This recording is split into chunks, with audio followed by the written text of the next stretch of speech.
रिकॉर्डों का टूटना हमेशा सुखदायी नहीं होता। कई बार वे बेहद कष्टदायक होते हैं, खासकर तब जब वे कुदरती घटनाक्रमों से जुड़े हों। राजधानी दिल्ली समेत देश के विभिन्न इलाकों में चढ़ता तापमान इन दिनों जैसे कीर्तिमान गढ़ रहा है। वे आम जनजीवन को व्याकुल करने वाले और साधनहीन लोगों के लिए जानलेवा हैं। तपते इलाकों में पारा कई कई घंटों तक 42-43 डिग्री सेल्सियस से नीचे नहीं उतर रहा, तो कई जगहों पर सोमवार को यह 46.5 डिग्री से भी ऊपर पहुंच गया था। हालत यह है कि मौसम विभाग को कल दिल्ली के लोगों को यह सलाह जारी करनी पड़ी कि जितना संभव हो सके घर के भीतर ही रहें।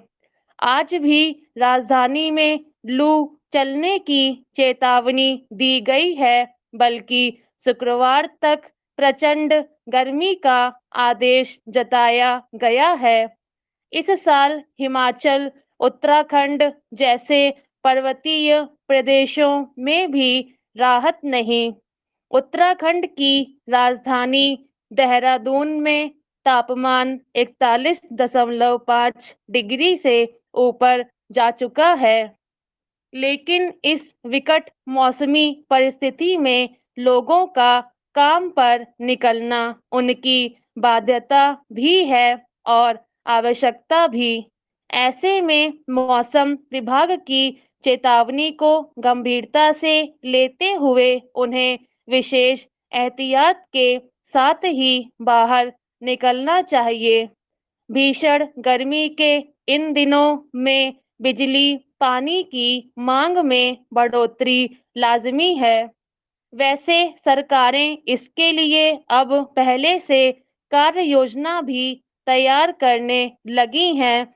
फिर भी मांग और आपूर्ति के बीच अंतर रह ही जाता है। लेकिन महानगरों और बड़े शहरों में जहां हरित क्षेत्रों की भारी कमी है, बेहद तंग वाले बड़े-बड़े इलाके हैं और मकानों में लाखों लोग रहते हैं, वहां बिजली की आपूर्ति दशकों पहले एक अनिवार्यता बन चुकी है। इस इस झुलसाती गर्मी में उनकी अपेक्षाओं का ध्यान रखा जाना चाहिए। चरम मौसमी परिस्थितियां अब बिजली, पानी आपूर्ति जैसे विभागों के कौशल और सरकारों की प्रशासनिक क्षमता की भी परीक्षा लेने लगी हैं। पश्चिम में स्थानीय शासन की दक्षता लोकतंत्र की सफलता की एक बड़ी कसौटी बनकर इसीलिए उभरी है। स्मार्ट सिटी बनाने के पीछे यही अवधारणा है। ग्लोबल वार्मिंग को लेकर दुनिया के बड़े देशों का रवैया किसी से छिपा नहीं है। इसका नतीजा पूरी दुनिया को भोगना पड़ रहा है। जंगलों में आग लगने की बढ़ती घटना हो या ग्लेशियरों का तेजी से पिघलना और समुद्री जल स्तर बढ़ने के कारण निकट भविष्य में कई इलाकों के वजूद पर खतरा मंडराने की बात, जो बेचैनी विश्व समुदाय में दिखनी चाहिए, वह नदारद है।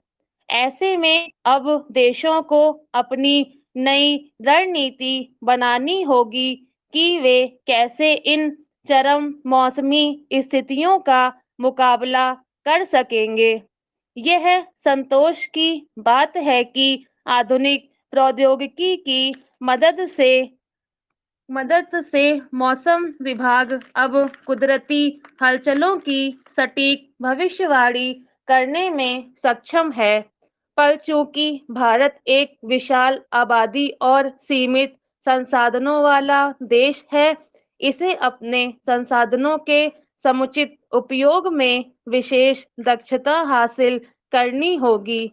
जैसे देश के कई बड़े-बड़े शहरों में अब हर वर्ष इन दिनों में भीषण जल संकट खड़ा हो जाता है।